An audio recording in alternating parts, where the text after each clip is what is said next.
बंगालच्या उपसागरातील कमी दाबाच्या पट्ट्यामुळे कोकण आणि मध्य महाराष्ट्रात 2 सप्टेंबरला पावसाचा ऑरेंज अलर्ट.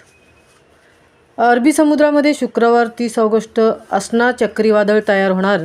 हे वादळ पश्चिम दिशेला ओमानकडे सरकणार आहे, त्यामुळे त्याचा महाराष्ट्राला कोणताही धोका नाही.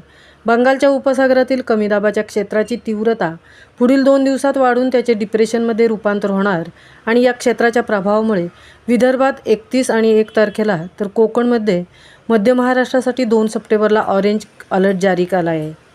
भारतीय हवामानशास्त्र विभाग IMDने जारी केलेल्या राष्ट्रीय बुलेटिनमध्ये म्हटले आहे की गुजरातच्या सौराष्ट्र कच्छ प्रदेशात चक्रीवादळ तयार होत आहे, जे शुक्रवारी अरबी समुद्रात निर्माण होऊन ओमानच्या किनारपट्टीकडे सरकण्याची अपेक्षा आहे. बुलेटिनमध्ये पुढे म्हटले आहे की सौराष्ट्र आणि कच्छवरील खोल दबाव पश्चिम नैऋत्य दिशेने सरकण्याची शक्यता आहे आणि कच्छलगतच्या पाकिस्तानच्या किनारपट्टीपासून ईशान्य अरबी समुद्रात वादळाचे चक्रीवादळात रूपांतर होण्याची शक्यता आहे. दरम्यान या चक्रीवादळाचा महाराष्ट्रावर कोणताही मोठा परिणाम होणार नसल्याचे IMDने स्पष्ट केले आहे. अरबी समुद्रामध्ये शुक्रवारी 30 ऑगस्ट असना चक्रीवादळ तयार होणार आणि हे वादळ पश्चिम दिशेला ओमानकडे सरकणार. महामुंबईसह जगदीश भोईर, मुंबई.